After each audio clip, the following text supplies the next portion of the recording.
Saludos mis hermanos de la página por WhatsApp Instrucción Teológica. En esta ocasión les saluda el pastor Salomón de la Cruz desde Cozumel, Quintana Roo. Estoy presentando mi libro 10 Pactos Analizados y en esta sección voy a comenzar a desglosar las extensiones que tiene el pacto abrámico. Recuerden que el pacto abrámico es un pacto o es el pacto incondicional.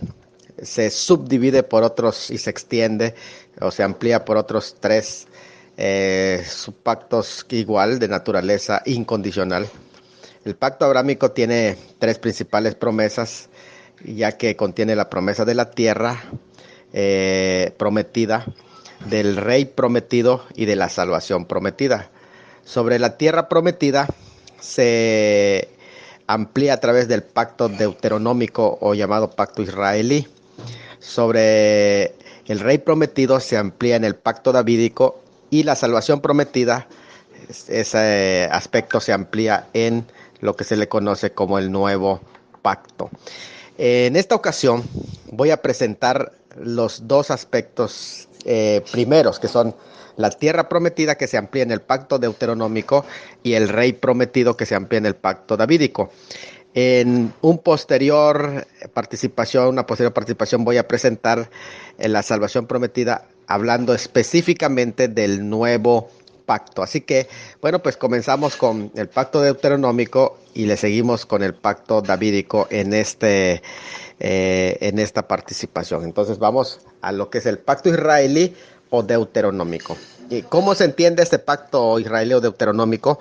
Entendemos que por definición este pacto que Dios hizo con Israel a través de Moisés, casi cerca de entrar en la tierra de Canaán, después de haber pasado sus 40 años en el desierto, y se repite la ley para la nueva generación que no habían escuchado las leyes, y eso es lo que significa Deuteronomio, segunda ley o repetición de la ley.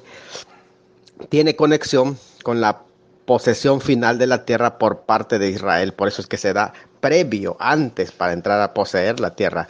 Es, sin embargo, no una ampliación del pacto mosaico, sino una ampliación del pacto abrámico, que es incondicional, con respecto al aspecto que se llama la promesa de la tierra o la tierra prometida. La base está precisamente en Deuteronomio capítulos 28 hasta el capítulo 30. Todos esos pasajes están mencionando precisamente todo lo que es pues las cláusulas que contienen el pacto deuteronómico. ¿Cuál es la importancia que tiene este pacto? Primero, es importante porque contesta la pregunta de la relación de Israel con la promesa de la tierra que está mencionado en el pacto abrámico, pero además reafirma a Israel su título de la tierra de promisión, que es la promesa.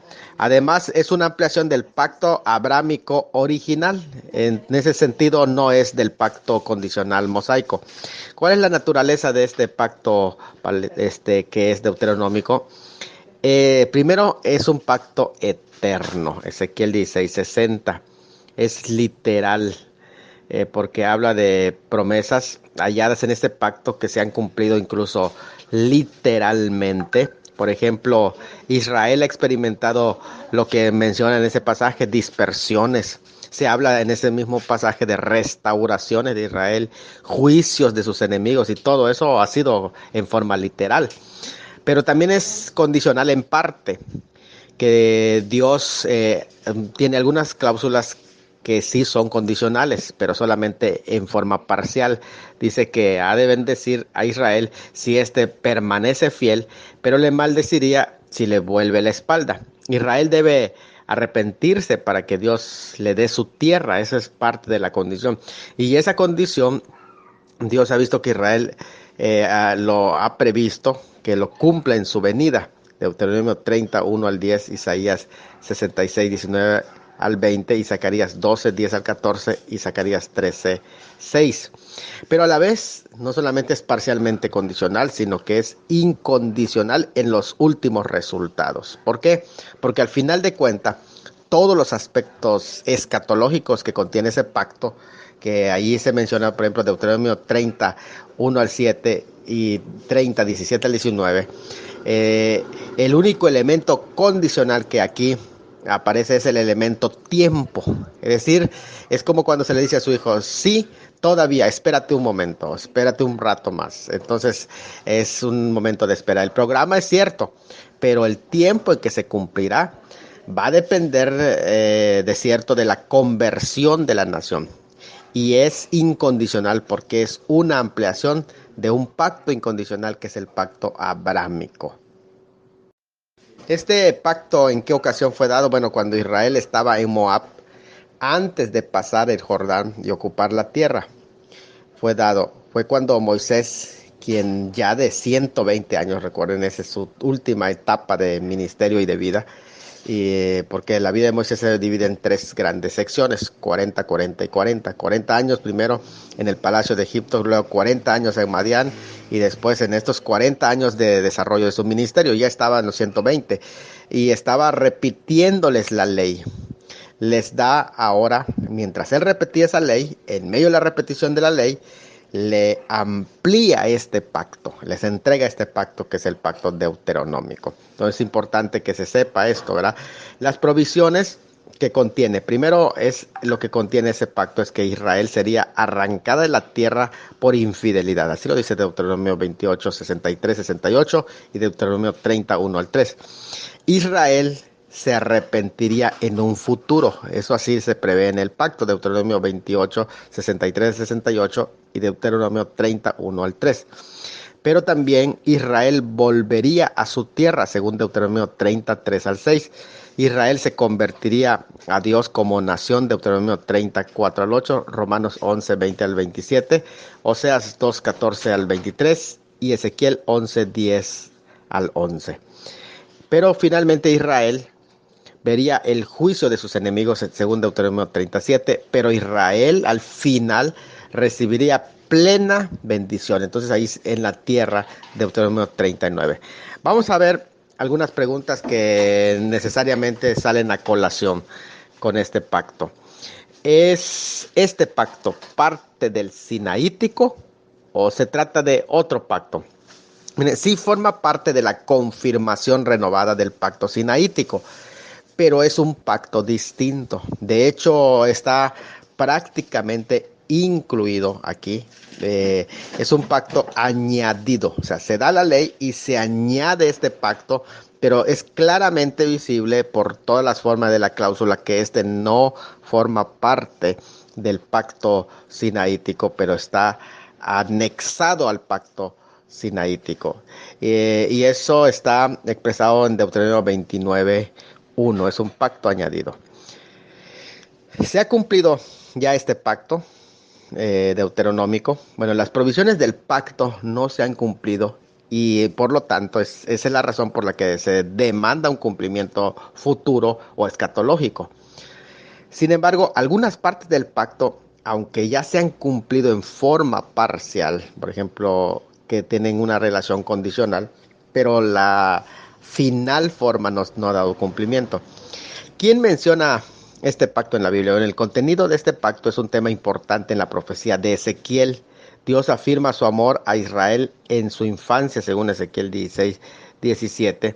Recuerda que fue relacionado con Jehová por medio del matrimonio, así lo menciona, y que se portó como ramera. Estamos hablando de Ezequiel capítulos 15 al 34, por lo cual fue dispersada según los capítulos 35 al 52, pero será al final restaurada. Todo el libro de Ezequiel entonces menciona este concepto de Israel en la tierra prometida futura.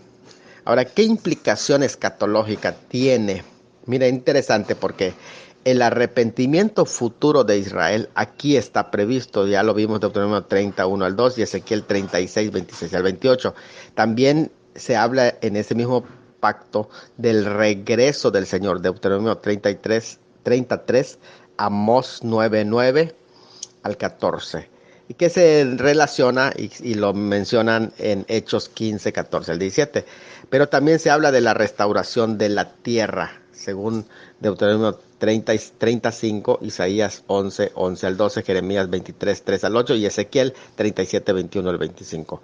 Se habla del juicio de los opresores, Deuteronomio 37, Isaías 14, 1 al 2, y la prosperidad de Israel, Deuteronomio 39 y Amós 9, 11 al 14. Eso es lo que se presenta en este octavo pacto, que es llamado el pacto deuteronómico. Ahora vamos al noveno pacto, que es el pacto davídico. Y este pacto davídico, que es una ampliación, acuérdense, de la promesa de un reino que se contiene dentro del pacto abrámico. Es la segunda sección de las promesas que contiene el pacto abrámico, porque la primera promesa es la promesa de la tierra o la tierra prometida. Este es el reino prometido. Se amplía ese concepto del reino prometido en el pacto davídico. Miren, entonces el pacto davídico, por definición, es un pacto de Dios con Israel a través de David y tiene conexión con la descendencia de David, y es una ampliación del pacto abrámico con respecto a la descendencia. Así que bueno, el pacto davídico tiene sus bases en segundo libro de Samuel 7, 4 al 17, primero de Crónicas 17, 3 al 15, Salmo 89, 3 al 4, Salmo 89, 26 al 37 y Salmo 132, 11 al 18, Jeremías 38 al 9. Tenemos varios pasajes donde se reafirma este mismo pacto, que es Jeremías 33, 14, 17, Jeremías 33, 20 al 21, Ezequiel 37, 24, 25, Daniel 7, 13 al 14, Oseas 3, 4 al 5, Amós 9, 11, Zacarías 14, 4 y 9 al 9. ¿Y cuál es la importancia de este pacto? Miren, este pacto sí es muy importante también, al igual que el anterior, porque el anterior hablaba de la tierra, todo el territorio que le es dado al pueblo de Israel como un documento legal, pero este también, porque se le promete un reino. En primer lugar, amplía y confirma las promesas de la descendencia, de que iba a haber una descendencia. Eso es importante, porque si es que va a haber una descendencia, entonces el pueblo tiene que estar vivo. De lo contrario, pues desaparecería. Y la razón por la que existe todavía ese pueblo es porque está firme la promesa.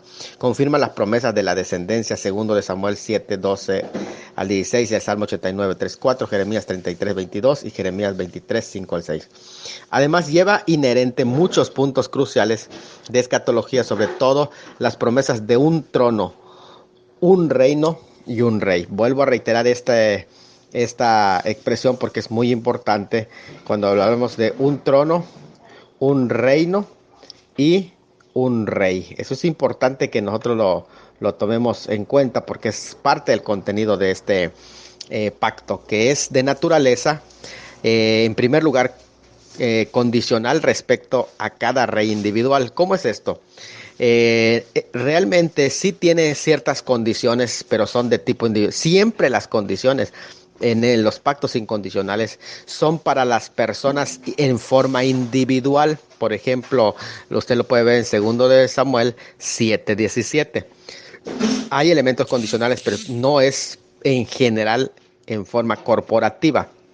Las condiciones son para las personas en forma individual. Segundo, es incondicional en sus aspectos escatológicos de la casa, el trono y el reino, que aquí vuelvo a repetir porque es importante que aquí se va mencionando casa, trono y reino, que también esas tres cosas van a ser repetidas constantemente. Es incondicional también. Es incondicional, primero porque es llamado pacto eterno en segundo de Samuel 7, 13 al 16. Este es el que es llamado pacto eterno ahí, el del trono con David. Además, porque es una ampliación de un pacto incondicional como el abrámico. Y porque aunque el pueblo fue desobediente, ese pacto fue reafirmado. Pero también es incondicional porque fue confirmado con juramento. Es el Salmo 132, 11, Salmo 89, 3, Salmo 89, 4 y 89, 33. Y porque él dijo que no se olvidaría de su pacto, Salmo 89, 34, que hizo con David. pero también es presentado como un pacto eterno. Segundo de Samuel 7, 13 al 16, 23, 5, Isaías 55, 3 y Ezequiel 37, 27. Y ese eterno quiere decir de que Dios no lo ha olvidado y que va a llegar hasta el final de los tiempos en ese sentido hasta que tenga cumplimiento. Además es literal, no solamente es incondicional, pero es literal. ¿Por qué es literal? Porque fue solemnemente jurado. Hubo un juramento que hubo de por medio para David y por la impresión que causó en David también cuando él recibe este pacto. Además por la convicción de Salomón, segundo de Crónicas 6, 14 al 16. Pero no solamente eso, sino que es incondicional porque las porciones del pacto cumplidas han sido literales, es literal el cumplimiento, y porque siempre es descrito como literal en Jeremías 17:25 y Jeremías 22:4. Pero es literal porque siempre así lo interpretaron los judíos. De hecho, el concepto que tienen los judíos sobre el reino es un concepto de un reino como no es simbólico, es un reino terrenal y no se equivocan porque lo que están haciendo es interpretación de las promesas de los pactos.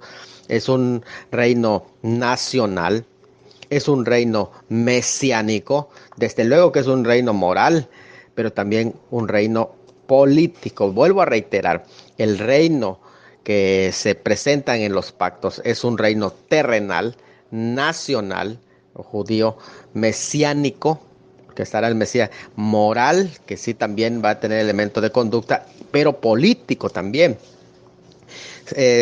Además es literal porque el trono y el reino, cuando se habla de trono, lo que se está refiriendo con trono y reino se refiere en realidad a la humanidad de Cristo, ¿sí? No a su divinidad. Es interesante eso, trono y reino, la humanidad de Cristo y no su divinidad. ¿Qué significa eso? Que cuando se habla de su deidad está hablando de que sí, él es rey actualmente y nunca ha dejado de ser rey. De hecho, antes de que venga a la tierra sigue siendo rey. No podemos decir que no, él siempre ha reinado todo el tiempo. Pero aquí el reino que está hablando es un reino literal y terrenal y está relacionado con la humanidad de Cristo, sí, porque físicamente va a estar presente en ese reino. Porque Dios no engañaría a nadie haciendo un pacto en lenguaje figurado, de decir, sabe que te voy a prometer un reino, pero es simbólico al final. O sea, sería un engaño. No. Si le prometió un reino, es un reino como lo entendieron los que recibieron esa promesa. Pero además de esto, es un reino literal porque cuando se habla de un reino que es un reino que va a ser derrotado, eh, que ese reino, el reino del mal va a ser derrotado porque se va a imponer otro reino superior, literal. Pero también, ¿qué es lo que Dios prometió restaurar? Si lo que Él prometió restaurar es un reino derrotado, el reino judío derrotado, de los reyes judíos, de los reyes de Israel que fueron derrotados, entonces lo que Él va a restaurar es ese reino de reyes que han sido derrotados. Entonces tiene que ser literal. Además es literal porque el trono del Padre en el cielo no puede ser identificado con el trono davídico en la tierra, que es del que habla este pacto. O sea, tú no puedes equiparar el trono de David con el trono del Padre.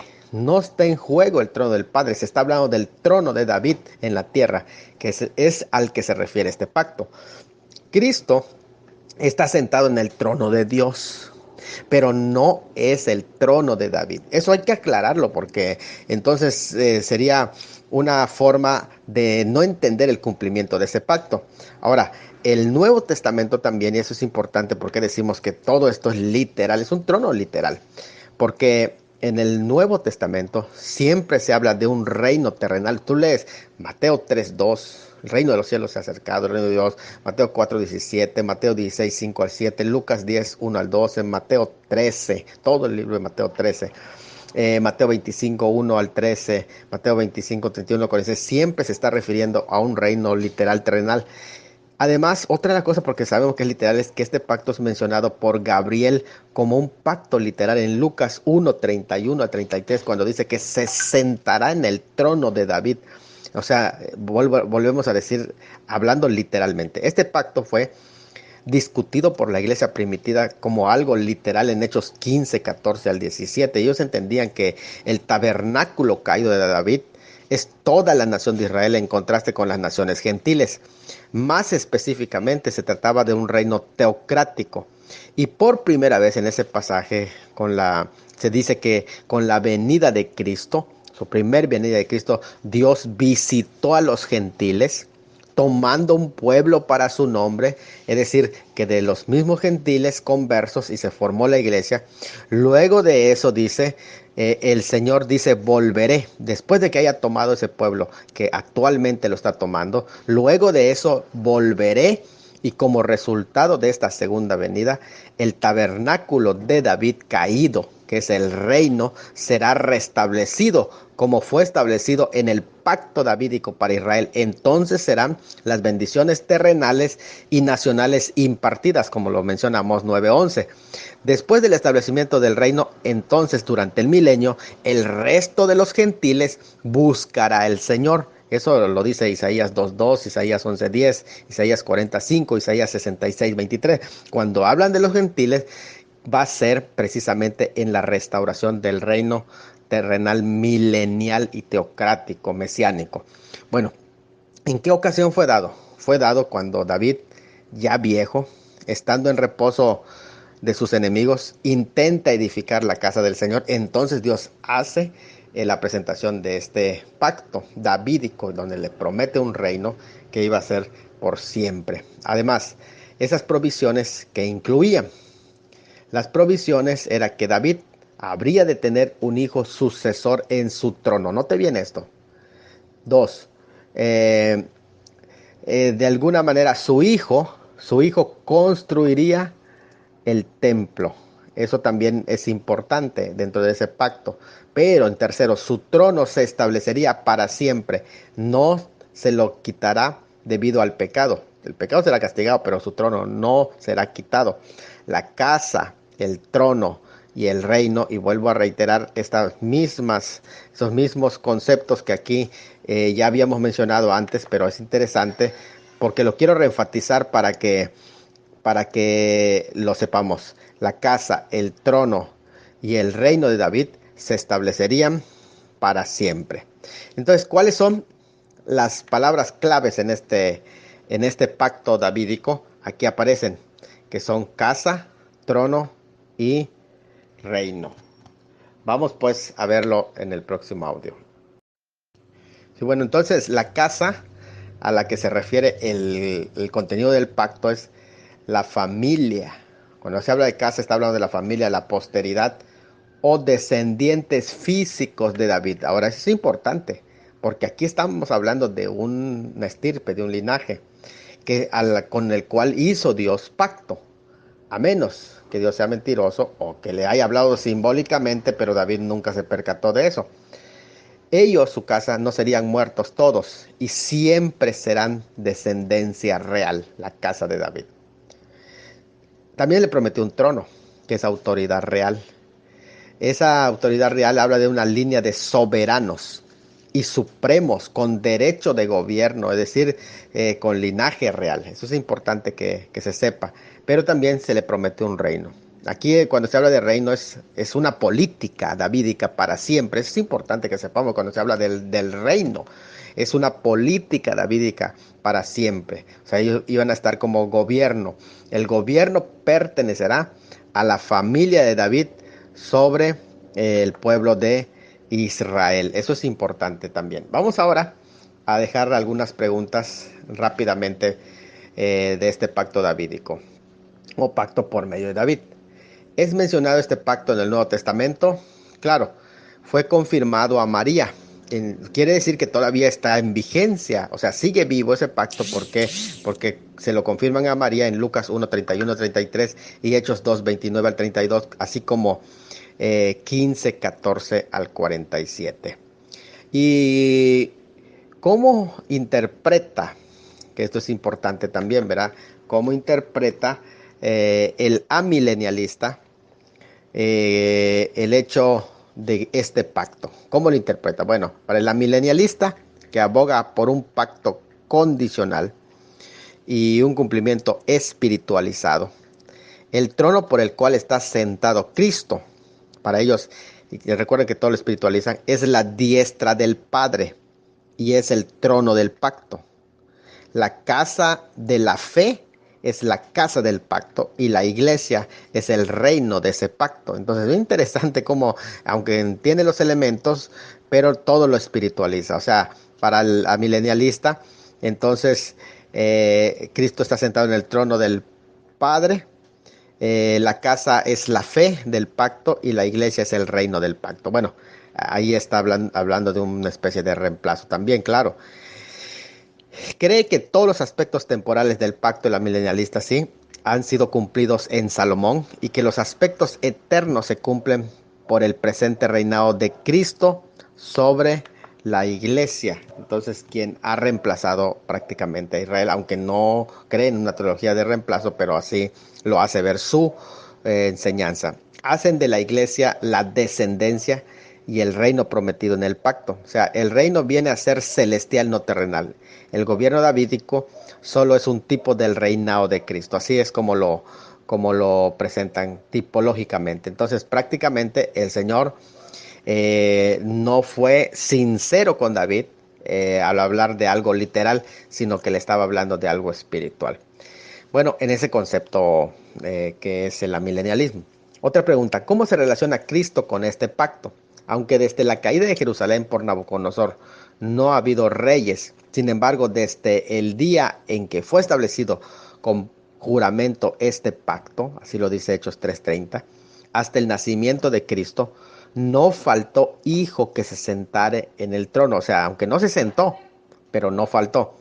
Pero el que lo hará es el hijo de David, aunque la profecía indica claramente que David resucitado reinará como un príncipe sobre la casa de Israel, Jeremías 23:5 al 6 y Ezequiel 34:23 al 24 y 37:24. Sin embargo, la cuestión más discutida no es si Cristo es el que cumple las promesas, porque ya sabemos que sí, sí, sino cómo y cuándo las cumplió. Aquí está el punto. Todos aceptamos, tan la milenarista como todos aceptamos que Cristo es el que cumple. El tema es cómo lo cumplió y cuándo lo cumplió, que es aquí en donde radica prácticamente la diferencia, ¿verdad? Pero en realidad, vamos, eso nos lleva a otra pregunta, ¿verdad? ¿Cómo? ¿Cómo se cumplen las promesas en Cristo? Y ahí va, ¿cómo se cumplen las promesas en Cristo? Bueno, por lo visto, Cristo en realidad en su primera venida no cumple estas promesas en la iglesia, en su estado presente en el cielo, sino lo cumplirá en su regreso, en su segunda venida y en su reinado de justicia sobre la tierra durante el milenio. De hecho, el mismo trono y reino ahora están derrocados. Son prometidos ese trono y reino derrocados hoy o caídos, son prometidos al Mesías para ser restablecidos por él mismo. Eso es importante porque ¿a qué viene Cristo a su pueblo? A restaurarles ese trono que está caído. Así lo mencionamos 9:11, Hechos 15:16, Zacarías 1:16 al 17 y 12:12. Realmente tenemos que entender prácticamente este concepto. ¿Por qué razón? Porque si no lo entendemos así, vamos a decir que pues no tiene razón de venir Cristo, pero Él viene para restaurar eso que se perdió, ese trono que se perdió. La corona teocrática, y de hecho se va a sentar en ese mismo trono, se va a sentar, por eso lo va a restaurar y se va a sentar ahí. La corona teocrática derribada, el trono teocrático abatido, el reino teocrático derrotado. Vuelvo a reiterar que son las tres cosas. Recuerden, la corona teocrática abatida, el trono teocrático abatido, el reino teocrático derrocado. Es la corona, el trono y el reino que Cristo viene a restaurar. Estos, reino, corona y trono, pertenecen a Cristo por derecho, según Ezequiel 21:25-28, y serán entregados a Él Estos serán relacionados con la restauración de la nación judía, Jeremías 33:14 y Miqueas 4:6 al 8. Cristo debe reinar sobre el trono de David en la tierra, sobre el pueblo de David para siempre. ¿Y cuál es el elemento condicional del pacto davídico? Bueno, el único elemento condicional era si los descendientes de David ocuparían o no continuamente el trono. No, porque eso ya lo sabíamos. Si su descendencia hubiera sido obediente, jamás hubiera quedado vacío hasta que la simiente por excelencia hubiera venido. ¿Pero qué pasó? Según el Salmo 89, 30 al 34, así lo menciona. Pero ¿por qué no tiene ahora el trono? Por la desobediencia. Entonces, hay un elemento condicional que es el arrepentimiento. Pero también el proceso de castigo. ¿Por qué? Porque ellos no se mantuvieron en el pacto y eso les trajo consecuencias. Pero no se anuló el pacto. Se ha cumplido el pacto históricamente según Segundo de Reyes 4:21. Admitiendo esto, que se cumplió, no cabe la interpretación espiritual en la iglesia, porque entonces diríamos, ya se cumplió. Pero señalemos lo que no se cumplió en Salomón. Mira, primero, no hubo posesión permanente de la tierra. Segundo, no se poseyó toda la tierra, que lo menciona en Génesis 15:18 y compárelo con Primero de Reyes 4:8, porque no abarca, o sea, se abarcó parcialmente nada más. No se ocupó toda la tierra, apenas se colectó tributo. Solo llegaron a cobrar tributos. Hubo un señorío temporal, pero eso no es posesión completa. Años después del tiempo de Salomón, abundaron las promesas concernientes a la posesión de la tierra. Viene otra pregunta. ¿Niega el cumplimiento histórico parcial de Salomón el futuro literal y total de este pacto? Cumplimiento, no. El Nuevo Testamento no enseña que en forma misteriosa presente el reino cumpla o abrogue por algún cumplimiento actual este pacto, pero tampoco abroga por un cumplimiento futuro literal. Sí está mencionado. ¿Por qué? Porque no hay una abrogación de este pacto para un cumplimiento futuro. Entonces es importante que se mantiene vivo este pacto. ¿Cuál es la implicación escatológica? Primero, en este pacto lo que se está implicando es, número uno, que todo Israel debe ser preservado como nación, y esto está delante de nuestros ojos hoy, una realidad. Israel debe ser introducido de nuevo a la tierra de la herencia. Eso también es parte importante dentro de ese pacto. Y tercero, Jesucristo tiene que regresar literalmente a la tierra para poder reinar sobre el reino pactado con David. Entonces, habla de la segunda venida de Cristo literal. Y el reino tiene que ser eterno, que fue una promesa de perpetuidad y no debe tener fin en este reinado. Y para eso se requiere el cumplimiento en el milenio. Entonces, en nuestra próxima ponencia vamos a estar hablando del nuevo pacto, que es muy importante en el cumplimiento de todas estas ampliaciones propuestas aquí, en ampliaciones del pacto abrámico.